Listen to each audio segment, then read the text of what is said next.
she's like, oh goodness, when I was singing the song that I was singing. But then she's kind of like, so she's kind of about it, you know. She's not opposed to it. I kind of like her. But she's like, aren't you silly at me? So I think this is somebody's, hold on. I think this is somebody's like a mother figure, even if it's a grandparent. Sorry about the lighting. My light just broke, but that's fine. Like a mother figure. She goes, it was hard to breathe, and I dealt with that for a while. So she gives me her sign symbol of back and forth. She tells me it was difficult breathing at the end of her passing. I feel like this happened for a while. So I think that, oxygen is limited. I think that she was passing of something medical. I think it was probably more than one thing. We kind of don't really know what to put our finger on. And then all of a sudden it kind of happens. She tells me that she got to be home or be at home. And then she says, thank you. So this tells me that someone may have been taking care of her toward the end of her life, or just making sure that she was comfortable, or I don't know, she just like holds her hands out to you and then you come running and everyone's hugging it out and it feels good. And I'm just like, it felt like really close family, to be completely honest with you. So yeah, it's almost like if this isn't your mom, it's one of those it takes a village things, and she was a part of the village essentially. Chastity's like, definitely my grandpa. So it's grandpa. Whatever it is that she passed from, I can't say it was directly related with the upper chest. It was more like, man, I feel like I can't get enough oxygen right now. I think my body's just kind of just like getting done absorbing oxygen, but it's been a while, you know? Okay, this is Grandpa, and he had lung cancer.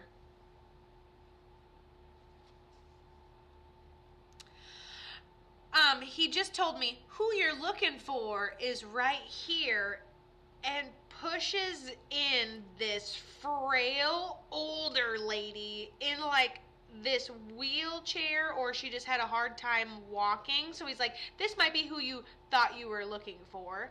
And he pushes her in, and she seems a little more frailer, obviously. There's a baby outside. Frailer, obviously passes medical. Okay, this grandpa. Okay. So medical, multiple things, back and forth, trying to figure it out. So he has cancer. Not only does he have cancer, he has lung cancer. So he essentially tells me, one, that he passed at home, or he was home up until the end. He says, thank you. So I think someone helps take care of him, or maybe family. It looks like family lives together, family takes care of each other, then they pass at home. However, he's just saying thank you to whoever's taking care of him. And then he tells me essentially that it's because his body just stopped absorbing the oxygen, just stopped accepting it, essentially. And Chastity says we were all there. I'm like, honestly, that's what it feels like. It feels like either we all already lived together or we were already there. And then he keeps, I have goosebumps. He keeps showing, he's taking this out of me. He keeps showing me, it's like his bed, and then his dresser, and then this and that. So I think we have his ashes. I think we have something that he wore.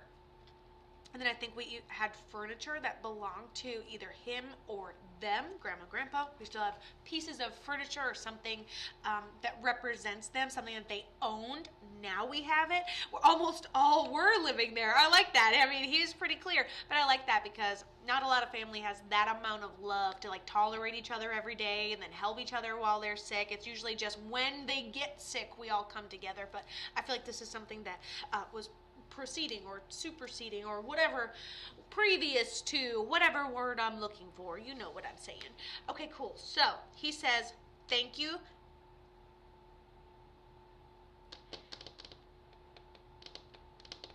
He keeps going graphically into like his lungs filling up or only having like 2% of use left. And then he said that everyone was kind of just there and waiting. And he goes, it's like the death gurgle, but there was no room in my lungs. So it sounded like, it sounded like, he made the home a home. This guy. Whew. Wow. He said, Kato, look at my feet. And I was like, because I think he has multiple medical things. And when you're not on your feet, when you're not using them, they can swell, they can get dry. He just talks about like, just look at my body deteriorating. You run out of oxygen. And he's like rubbing his legs that maybe have really poor circulation. Maybe down by his ankles, they're turning a little bit of color maybe. But he's talking about, he goes, look at my feet. And this was all ways that we could tell that he was deteriorating. He goes, the end was a little weird because they were all kind of like waiting around for me. And he goes, and honestly, I was waiting too. I was like, I don't know. And he goes, I was really with it right until the end when I wasn't. He goes, I was really with it. We were waiting. We had the conversation. Oh, it might be another week or so, blah, blah, blah. He kind of is giving me this vibe. Like, I think we have the benefit of like, passing in our sleep or like go for a nap, and however he ends up passing is very peaceful, I would say.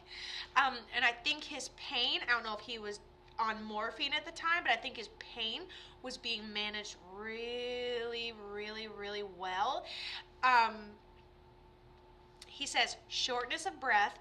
If I'm laying there, there's like a little lamp, and then there's a door off to my left. And he can hear the music. Like, let's say he has a favorite band. Let's say he loves, I don't know, let's pick one, Johnny Cash. And we're going to play that for him right at the end of his passing. So I feel like I'm in the room, I hear some music, I see some lighting, and I'm just kind of like waiting for my time. I'm not surprised by the decline. And not only did the family take care of him and they were present, they kind of ceremoniously got the room ready, made everything comfortable, make sure he has his water, used a little sponge to wet his mouth. And he goes, now it's really coherent until I kind of clocked out. Like, you know, when people go unresponsive for the last couple days, typically before they ended up passing. I think he's totally good, totally with it. Hey, when's it going to happen? And then it just happens. And then for like maybe a day and a half before he passes, he probably wasn't communicating.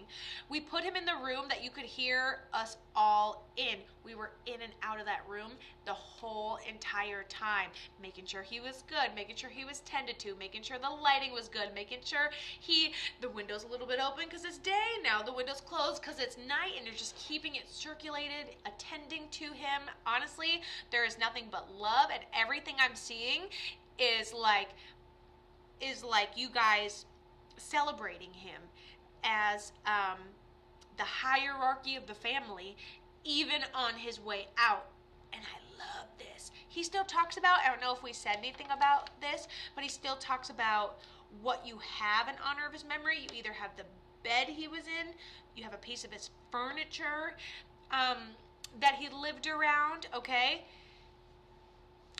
She says, funny you said the thing with keeping his mouth from drying. I remember that so much. Okay, cool. And obviously he remembers that too. Chassity! He's sitting here being like, they have my bed. They have my bed. They have my bed. You have his mattress. Come on. Honestly, that's pretty freaking cool. I'm like, someone has his bed. Then we circled around, came right back to it. Someone has his bed, and you have his mattress. I think that's beautiful. He loves that you have this mattress. I'm reading the rest of the room, and they're like, it's kind of odd. Yeah, it is weird. It's definitely fucking weird, okay? It's not like, oh, I sleep on the mattress my grandpa passed on. You know, that is odd, but we love it. And more importantly, her grandfather loves it. Loves the way she's choosing to honor her memory, his memory, excuse me. Genders are a little off today. Anybody's could change at any time today in my brain. I do apologize. But he is saying, he goes, that should explain the dreams. But he's also saying you're very intuitive, you have a high amount of anxiety, and your mind is always telling you things. He goes, true or false? And I'm like, nice. And so he says your mind is always on fire, telling you things. You're always on to the next and nurturing other people and making sure. Oh, didn't we say something about you being a problem solver before we got on? He spoiled all of us, right? I hate that he didn't get to spoil my kids. He is absolutely at peace. He's okay. He knows of everybody. He enjoys the family. Still today, he enjoyed the family being around him. You have dreams of him. Obviously, that mattress is going to help you with that. And there's something else I was going to say. You're really intuitive. Oh, if you feel like you don't get enough communication from your loved ones, dreams, intuition, well, guess what? My panicking and anxiety is me, not my intuition. You know, my body getting riled up is not spirit telling me to panic, you know? That's me reacting to the energies around me. It's not necessarily the energy itself. So I think that you are extremely intuitive. It would be clearing your aura, clearing your mind, grounding yourself, kumbaya, right? It would be grounding yourself and then starting from there. So you have a lot of real world stuff to go through, but you're the problem solver. That's how you've learned to survive, you know? So if you can master the mind, you could master spirit communication, that's for sure. And I know you have dreams of him. I'm like, hands down, that's the easy one. The difficult one is going to be those repeating numbers that randomly come up. And also he mentioned that songs, you probably have songs that remind you of him, or like classic rock reminds you of him, right? And so yeah, pay attention to those subtle signs, because dreams, no brainer, you'll get those whenever your heart desires. I would not be surprised, like within the last couple of days, because we've got this full moon going on right now, super moon, by the way, Beaver super moon. I would not be surprised if that's happened within a couple days, but pay attention to the other signs, because the dreams aren't going anywhere. All right, cool. Love ya.